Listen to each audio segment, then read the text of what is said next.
I will start. And I'm going to cram in about 100,000 years of geomorphology into as short a time as I can sensibly manage in order to give everyone enough time to hear about the amazing transformation and massive good news story that we've got about Hoylake Beach in the last 4 years.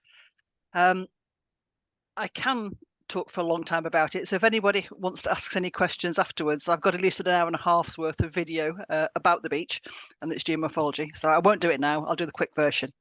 In the last ice age, Hoylake was under about 2 kilometres of ice, which pushed the Earth's crust down about 250 metres below the current level.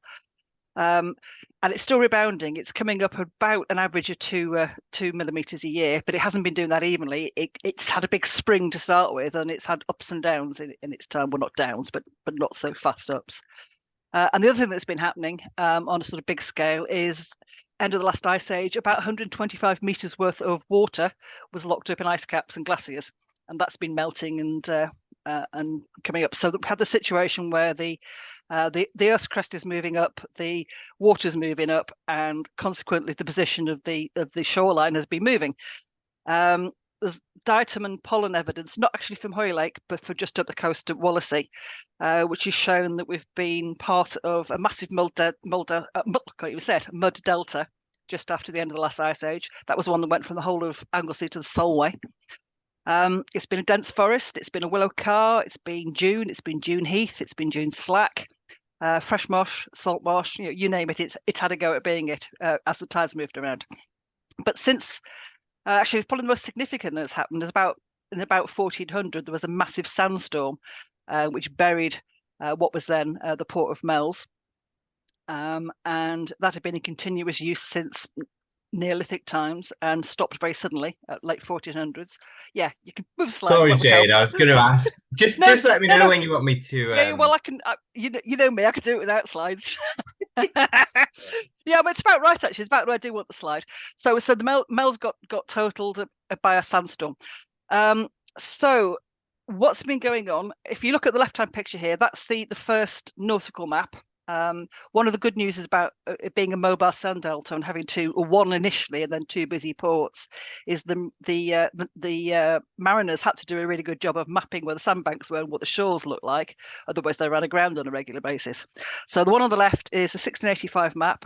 And the most significant feature of that is an absolutely immense sandbank offshore called the Hoyle Sand. Interestingly and divertingly, I found a map from the 1200s, 12 to 1300s, which has got a lump of sand a bit further to the west than it currently is. That's to the right on this map because it's upside down, which showed an island about a third the size of Anglesey offshore off Abergele. So interestingly, that was probably an early version of the Hoyle Sand. But what it did was break up.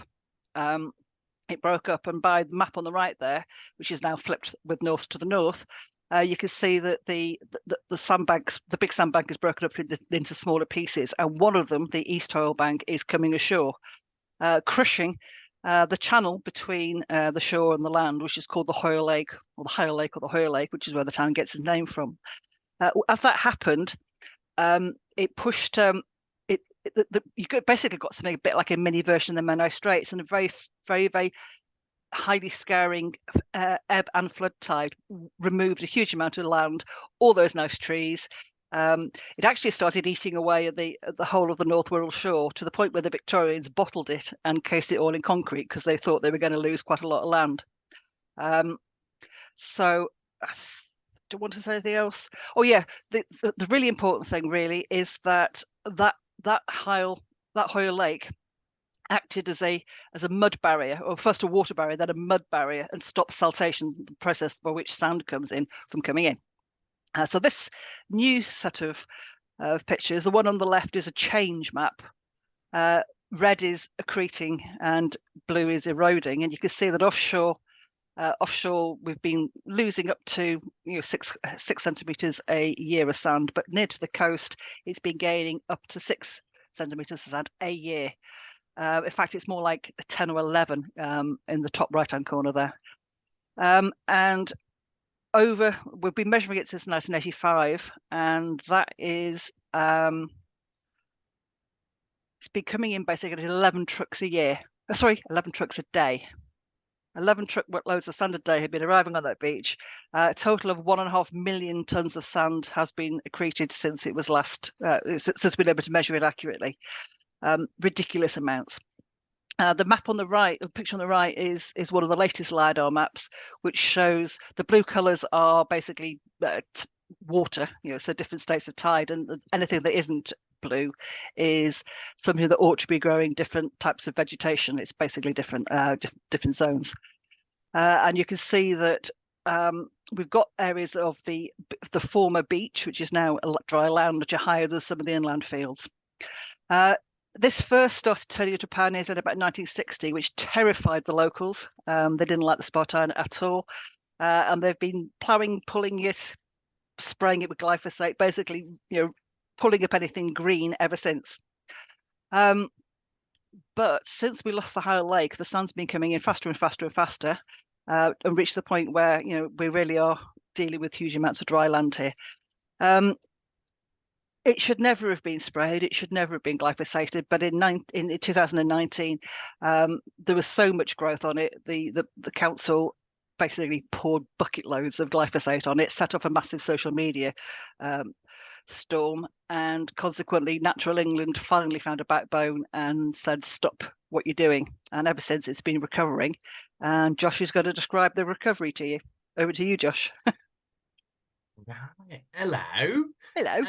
So yeah, as Jane said, really, we're here to talk about what is effectively an incredible good news story. Probably one of the most significant sort of conservation news stories, at least in Northwest Britain. And also, as Jane said, yeah, Hoylake has been having a heck of a lot of sand accretion. So sand is being deposited and it's building up and building up on the beach, which is fantastic.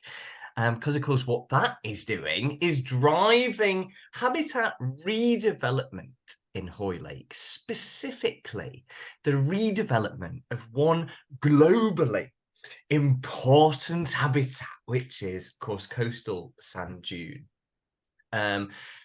Sadly, though, as Jade also said, yeah, up until 2019, the beach vegetation, which was growing in extent every year because there's more and more sediment being deposited and building up the beach. Up until 2019, it was managed through the application of widespread application of glyphosate plus raking. Thanks very much, Natural England. This is what the beach looked like at that time. Just perhaps to add on top of what Jane already said, I would add that Hoylake Beach is actually contained within a SSSI, SAC, Ramsar. Have I missed anything out, Jane? Yeah, special protection area as well. Oh yeah, of course, it's an SPA as well. So it's just about got the highest level of statutory protection a site of importance for nature conservation can have, and this is how it was managed. Really, really sad stuff. But the good news is, from 2019, this was the last time it was managed in this way, which is brilliant. And because it was the last time that it was managed in this way, Hoylake Beach is undergoing immense, amazing change when it comes to its plant diversity.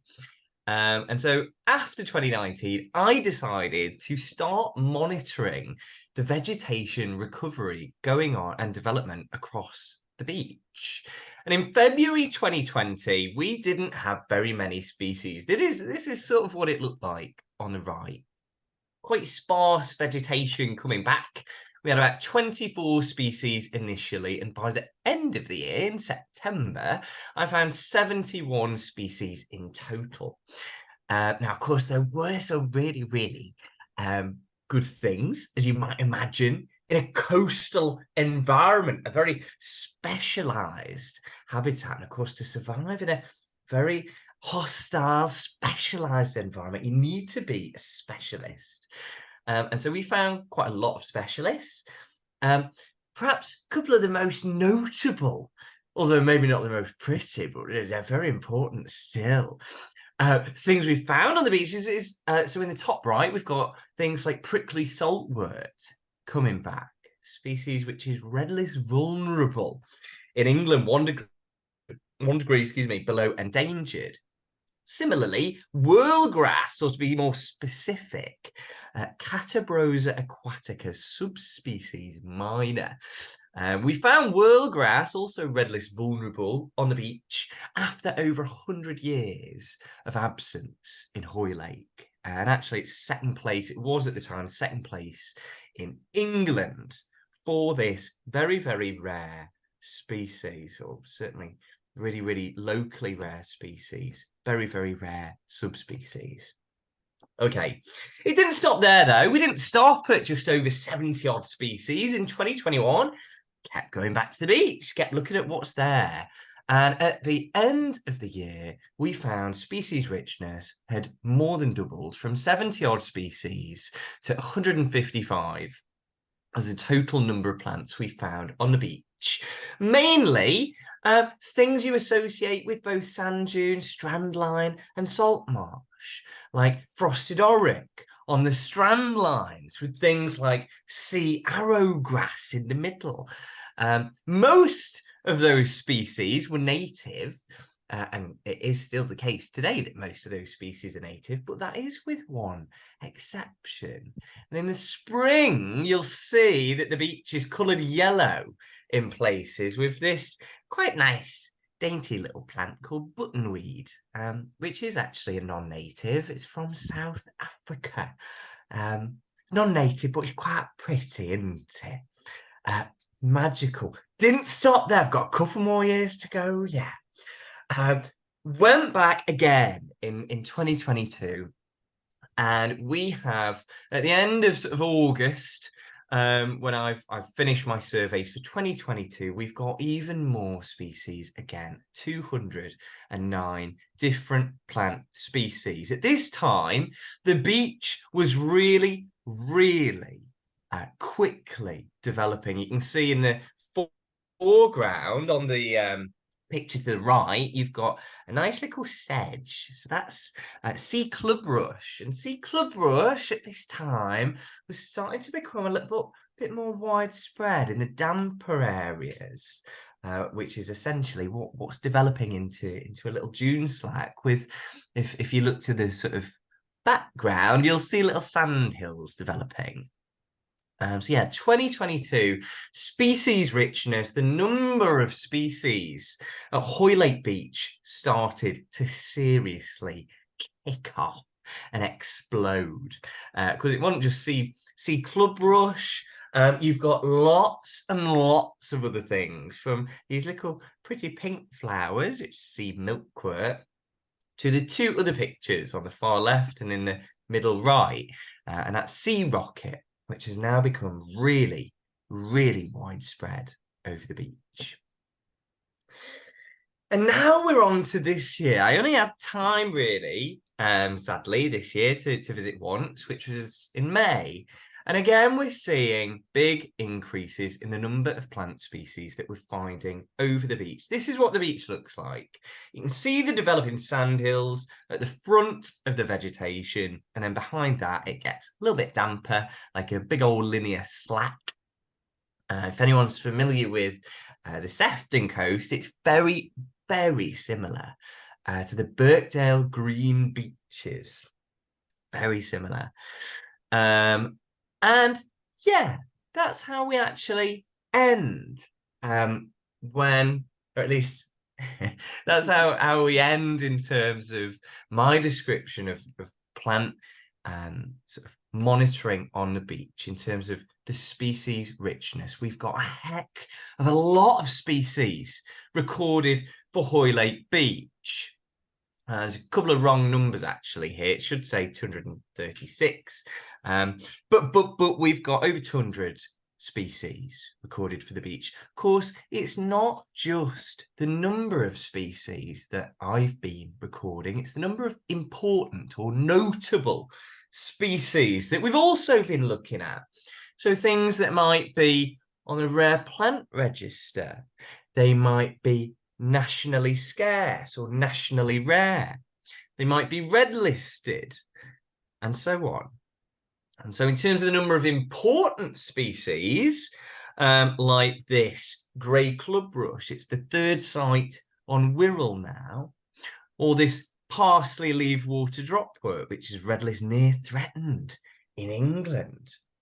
Not only is the number of species increasing, but the number of notable species too is increasing, which is, I just think, fantastic.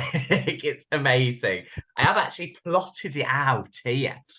And as I said, if anyone is familiar with the Birkdale Green Beaches and their development, it is remarkably similar to those. And this is a picture of the Birkdale Green Beach, or one of the Birkdale Green Beaches, quite a few years ahead of Hoylake, but you can see a huge linear slack with a really nice developed sort of fore-dune with Ammophila marum now.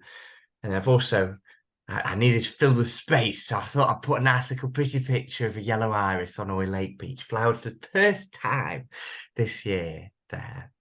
The last thing I will mention when it comes to the plant species development on Hoylake Beach, really, really interesting, of course, as beach levels rise, and as Jane said, the foreshore essentially becomes dry land. It stops being inundated by tides as often. Of course, the assemblage of plants is going to reflect that. It's going to reflect that the assemblage of plants is erring away from a community that likes to be inundated by seawater and erring towards something, i.e. coastal sand dune, that isn't typically associated with any such thing. And so the last thing I will say is I've been monitoring something I'm sure a lot of people watching this will be familiar with Ellenberg S values. Ellenberg values are essentially a measure of tolerance, for those who don't know, of a plant species. And when it comes to salt tolerance, essentially, the lower the number, the closer to 0 the Ellenberg S value is for an individual species, then the lower the salt tolerance for that plant. And so actually, if we think about all of the species on Hoylake Beach, the mean or average S value, the mean or average salt tolerance, we've seen over these past 3 years is steadily in decline as well. Just to finish, I'm a bit aware I've probably got over time, sorry. Just to finish, I just wanted to put these couple of pictures really. So Hoylake Beach has not seen sand dunes for sort of 100 years plus.